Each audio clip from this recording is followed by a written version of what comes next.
संभाजी महाराज की वीर गति के बाद मराठा साम्राज्य एक कठिन दौर से गुजरा। लेकिन क्या आपने कभी सोचा है कि उनके बाद येसुबाई का क्या हुआ? एक बहादुर, निडर और संघर्षशील महिला जिन्होंने औरंगजेब की कैद को भी सहा और मराठा स्वराज्य की रक्षा के लिए हर संभव प्रयास किया। इस वीडियो में हम येसुबाई के संघर्ष, उनकी वीरता और मराठा इतिहास में उनकी महत्वपूर्ण भूमिका पर चर्चा करेंगे। तो वीडियो को अंत तक जरूर देखें और अगर आपको हमारा प्रयास पसंद आए तो लाइक, शेयर और सब्सक्राइब करना ना भूलें। तो आइए जानते हैं येसुबाई की संघर्षपूर्ण कहानी। रायगढ़ का घेरा। आग के शोलों में जलता रायगढ़ किला, चारों ओर चीख पुकार और तलवारों की टकराहट की आवाजें। 1619 स्वराज संकट में था। छत्रपति संभाजी महाराज के बलिदान के बाद मुगल सेना रायगढ़ की ओर बढ़ रही थी। येसुबाई का संघर्ष। येसुबाई किले के एक कमरे में बैठी हैं, जहां मराठा सरदार उनसे रायगढ़ की स्थिति पर चर्चा कर रहे हैं।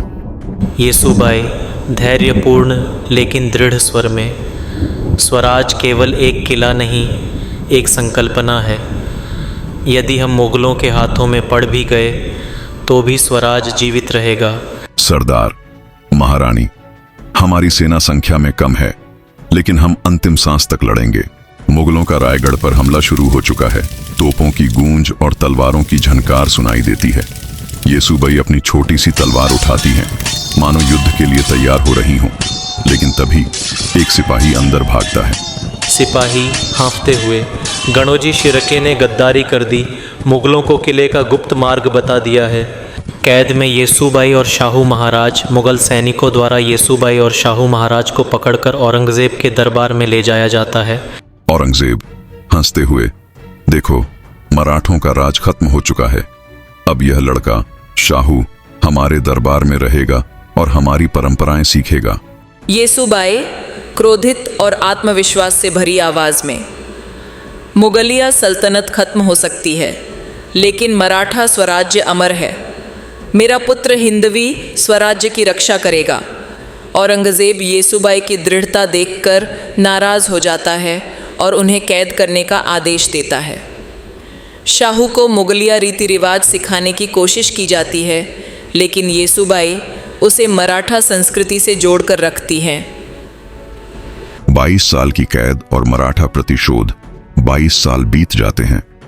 मराठा सरदार संताजी घोर पड़े और धनाजी जाधव छापामार युद्ध से मुगलों की नाक में दम कर रहे हैं। औरंगजेब का सपना मराठों को हराने का था, लेकिन समय के साथ उसने अपनी शक्ति खो दी। मराठा छापामार युद्ध ने मुगलों को झुका दिया। 1707 में औरंगजेब की मृत्यु होती है। अब शाहू महाराज को रिहा किया जाता है और वे मराठा साम्राज्य को फिर से खड़ा करने के लिए निकलते हैं। येसुबाई अपनी कैद से बाहर आती हैं, लेकिन अपने त्याग और बलिदान से वे अमर हो चुकी होती हैं। येसुबाई आकाश की ओर देखते हुए, संभाजी राजे, आपका बलिदान व्यर्थ नहीं गया। स्वराज जीवित है और हमेशा रहेगा। स्वराज्य अमर रहेगा। शाहू महाराज सिंहासन पर बैठते हैं। येसुबाई उनके पास खड़ी हैं।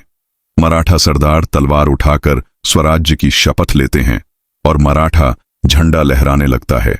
जय भवानी, जय शिवाजी। अगर आपको यह वीडियो पसंद आया हो तो इसे लाइक करें। अपने विचार हमें कमेंट्स में बताएं। येसुबाई की कहानी ने आपको कैसा प्रेरित किया? इस अमर गाथा को ज़्यादा से ज़्यादा लोगों तक पहुंचाने के लिए इसे शेयर करें। ऐसे ही और ऐतिहासिक वीडियोस के लिए चैनल सब्सक्राइब करें और बेल आइकॉन दबाएं।